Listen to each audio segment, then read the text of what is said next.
ಬೆಳೆಯುತ್ತೆ. ನಂತರ ಹೀಗೆ ಬೆಳೆದ ತಂಬಾಕಿನ ಎಲೆಗಳನ್ನು ಸಣ್ಣ ಜಾಗದಿಂದ ಕಿತ್ತು ದೊಡ್ಡ ಬಯಲು ಜಾಗದಲ್ಲಿ ನೆಡಲಾಗುತ್ತೆ.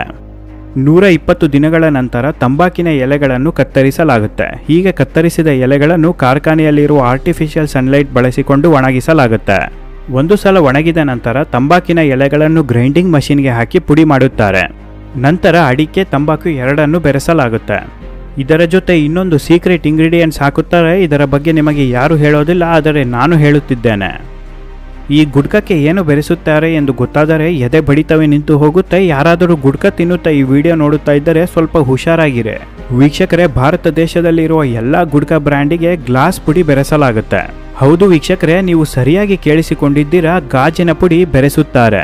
ಗ್ಲಾಸ್ ಬಾಟಲ್ಗಳನ್ನು ಮಷಿನ್ಗೆ ಹಾಕಿ ನುಣ್ಣಗೆ ಪುಡಿ ಮಾಡಲಾಗುತ್ತೆ. ಎಷ್ಟರ ಮಟ್ಟಿಗೆ ಪುಡಿ ಮಾಡುತ್ತಾರೆ ಅಂದರೆ ಇದು ಗ್ಲಾಸ್ ಪುಡಿ ಎಂದು ಯಾರಿಗೂ ಗೊತ್ತೇ ಆಗೋದಿಲ್ಲ.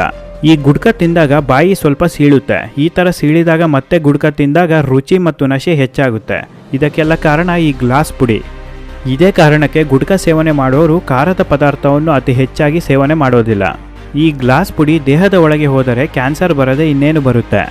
ನಂತರ ಸ್ವಲ್ಪ ಪ್ರಮಾಣದಲ್ಲಿ ಸಕ್ಕರೆ ಮಿಶ್ರಣ ಬೆರೆಸಿ ಎಲ್ಲವನ್ನು ಚೆನ್ನಾಗಿ ಮಿಕ್ಸ್ ಮಾಡಿ ಪ್ಯಾಕೆಟ್ ಒಳಗೆ ತುಂಬಿಸಿ ಮಾರಾಟಕ್ಕೆ ತೆಗೆದುಕೊಂಡು ಹೋಗುತ್ತಾರೆ. ವೀಕ್ಷಕರೇ, ಇಂದಿಗೂ ನಿಮಗೆಲ್ಲರಿಗೂ ಕಾಡುತ್ತಿರುವ ಪ್ರಶ್ನೆ, ಗುಡ್ಕಾವನ್ನು ಯಾಕೆ ಬ್ಯಾನ್ ಮಾಡೋದಕ್ಕೆ ಸಾಧ್ಯವಾಗುತ್ತಿಲ್ಲ? ಭಾರತ ದೇಶದಲ್ಲಿ ಯಾವುದೇ ಸರ್ಕಾರ ಅಧಿಕಾರಕ್ಕೆ ಬರಲಿ, ಈ ಗುಡ್ಕಾ ಬ್ಯಾನ್ ಮಾಡಲು ಸಾಧ್ಯವೇ ಇಲ್ಲ. ಈ ಗುಡ್ಕಾ ತಂಬಾಕಿನಿಂದ ಭಾರತ ದೇಶಕ್ಕೆ GST ಮುಖಾಂತರ ವರ್ಷಕ್ಕೆ 53,750 ಕೋಟಿ ರೂಪಾಯಿ ಸಂಗ್ರಹ ಆಗುತ್ತಿದೆ. ಈ ವಿಚಾರದ ಬಗ್ಗೆ ಭಾರತದ ಫೈನಾನ್ಸ್ ಮಿನಿಸ್ಟರ್ ನಿರ್ಮಲಾ ಸೀತಾರಾಮನ್ ಅವರೇ ಹೇಳಿದ್ದಾರೆ. ನಮ್ಮ ದೇಶದಲ್ಲಿ ಒಟ್ಟು ಗುಡ್ಕಾ ಸೇವನೆ ಮಾಡುತ್ತಿರುವವರ ಸಂಖ್ಯೆ ಬರೋಬ್ಬರಿ 30%. ಭಾರತ ದೇಶದ ಜನಸಂಖ್ಯೆಯಲ್ಲಿ ಲೆಕ್ಕ ಹಾಕಿದರೆ 37 ಕೋಟಿಯಿಂದ 40 ಕೋಟಿ ಜನರು ಗುಡ್ಕಾ ಸೇವನೆ ಮಾಡುತ್ತಿದ್ದಾರೆ. ಒಂದು ಪಕ್ಷ ಏನಾದರೂ ಗುಡ್ಕಾ ಬ್ಯಾನ್ ಮಾಡಿದರೆ ಸರ್ಕಾರವೇ ಬಿದ್ದು ಹೋಗುವ ಸಾಧ್ಯತೆ ಇರುತ್ತೆ. ಪ್ರತಿದಿನ ಭಾರತ ದೇಶದಲ್ಲಿ 360 ಕೋಟಿ ರೂಪಾಯಿ ಗುಡ್ಕಾ ಪ್ಯಾಕೆಟ್ ಸೇಲ್ ಆಗುತ್ತೆ.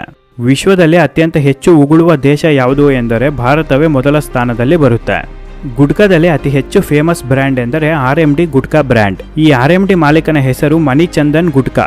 ಇವರು ತಮ್ಮ ಮನೆಯನ್ನು ಸಂಪೂರ್ಣವಾಗಿ ಬಂಗಾರದಿಂದ ನಿರ್ಮಾಣ ಮಾಡಿದ್ದಾರೆ. ಮಣಿಕ್ ಚಂದನ್ ಆಗಲಿ ಅವರ ಕುಟುಂಬವಾಗಲಿ ಇಂದಿಗೂ ಗುಡ್ಕದ ರುಚಿ ನೋಡಿಲ್ಲ. 2017ರಲ್ಲಿ RMD ಮಾಲೀಕ ಮಣಿಕ್ ಚಂದ್ ಅವರಿಗೆ ಕ್ಯಾನ್ಸರ್ ಬಂದು ನರಳಿ ಪ್ರಾಣ ಬಿಡುತ್ತಾರೆ. ಪ್ರತಿ ವರ್ಷ 20 ಲಕ್ಷಕ್ಕೂ ಅಧಿಕ ಜನರಿಗೆ ಗುಡ್ಕಾ ಕ್ಯಾನ್ಸರ್ ಬರುತ್ತೆ. ಇದರಲ್ಲಿ 6 ರಿಂದ 7 ಲಕ್ಷಕ್ಕೂ ಅಧಿಕ ಮಂದಿ ಸಾವನ್ನಪ್ಪುತ್ತಾರೆ. ಈಗಿನ ಸಮಯದಲ್ಲಿ ಕೇವಲ 20ನೇ ವಯಸ್ಸಿನ ಯುವಕರ ಬಾಯಲ್ಲಿ ಗುಡ್ಕಾ ಕಂಡು ಬರುತ್ತೆ. 35 ರಿಂದ 45 ವರ್ಷದ ಒಳಗಡೆ ಸಡನ್ ಕ್ಯಾನ್ಸರ್ ಅಟ್ಯಾಕ್ ಆಗುವ 99% ಸಾಧ್ಯತೆ ಇರುತ್ತೆ.